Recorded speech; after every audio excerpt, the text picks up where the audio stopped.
Turning now to the battle for Florida's Senate, where the race is on to serve out the final 2 years of former Senator Marco Rubio's term.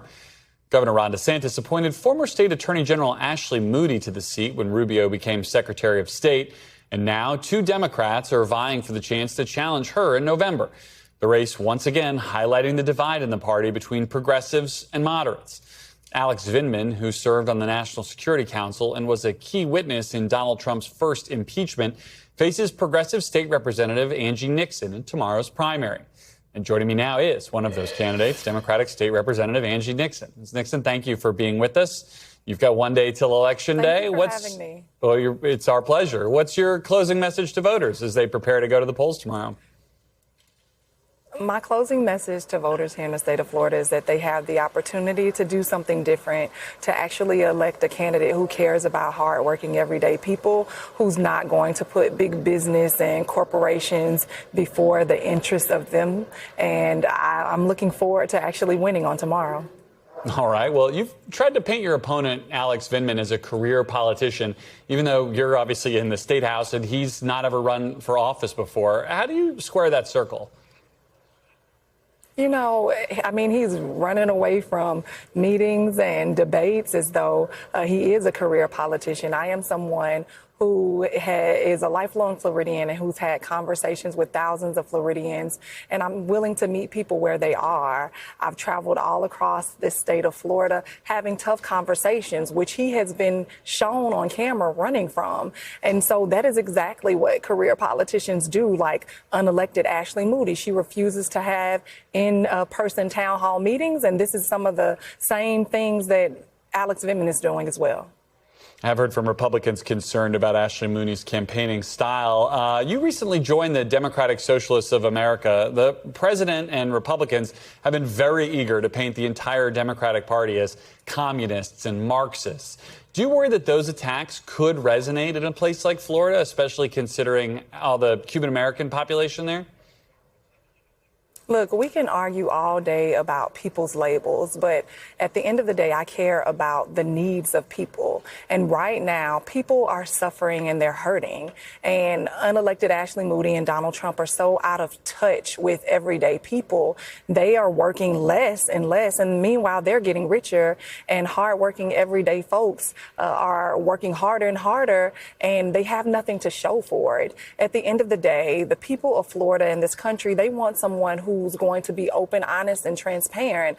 And I'm that candidate. I have a proven track record, actually, of working in one of the most hostile work environments, which is the Florida legislature, and actually getting legislation across the finish line. I was able to expand access to early childhood education for low-income and working families. I was also able to stop price gouging from big box chain stores as well. And so I know what it takes to get the job done. I also know what it takes to go out and talk to people and to have a people-centered policies. People want Medicare for all. Right now, folks are going bankrupt simply because they're trying to stay alive, because medical debt is the leading cause of bankruptcy. And folks are struggling to keep food on their table. And meanwhile, they're spending nearly $1 billion on a ballroom that we'll never get to dance in. They've spent nearly $2 billion on a day and on a war, which is only getting Donald Trump's son-in-law richer and his campaign donors, which are these defense contractors. At the end of the day, we need to put money back in the hands of the people and look out for what they really need. You talk about some of these policies like Medicare for all. Some people want Medicare for all, but to win in a state like Florida, you're going to need to win support from moderate Democrats, independents, maybe even some Republicans to get across the finish line and actually be elected statewide. What kind of issues do you think have that kind of cross-party appeal that you will go campaign on in the fall? Garrett, is what you just stated. Everyone is one emergency away from losing it all.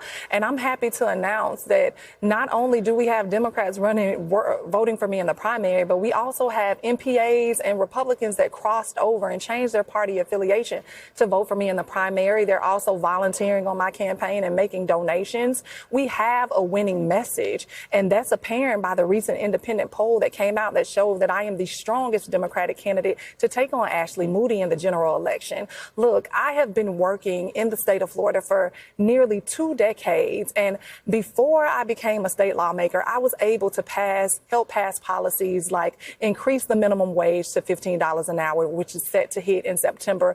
I also worked on the automatic rights restoration campaign, which allowed 1.4 million people to get their rights restored. And so I know what it takes. I am rooted in the community here in the state of Florida, and people trust me because I'm very accessible, I'm ethical, and I always talk to them. No matter if we differ on ideologies, I have an open door policy and I'm never running away, and that's been resonating all across the state. All right, as someone rooted in Florida, then you can answer this question for me. One of the things that has been uniting Democrats around the country on any end of this ideological spectrum is the idea that they will come back together to oppose Donald Trump and to stand up to President Trump. Does that message resonate as much as it does in the rest of the country in Donald Trump's home state?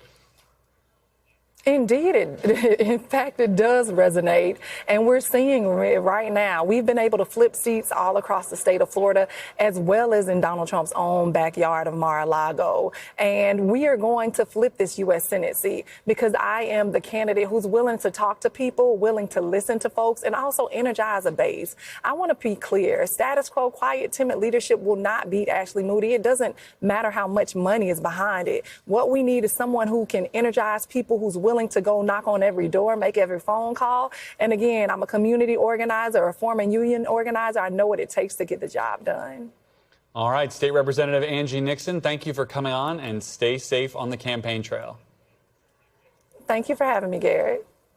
We thank you for watching, and remember, stay updated on breaking news and top stories on the NBC News app or watch live on our YouTube channel.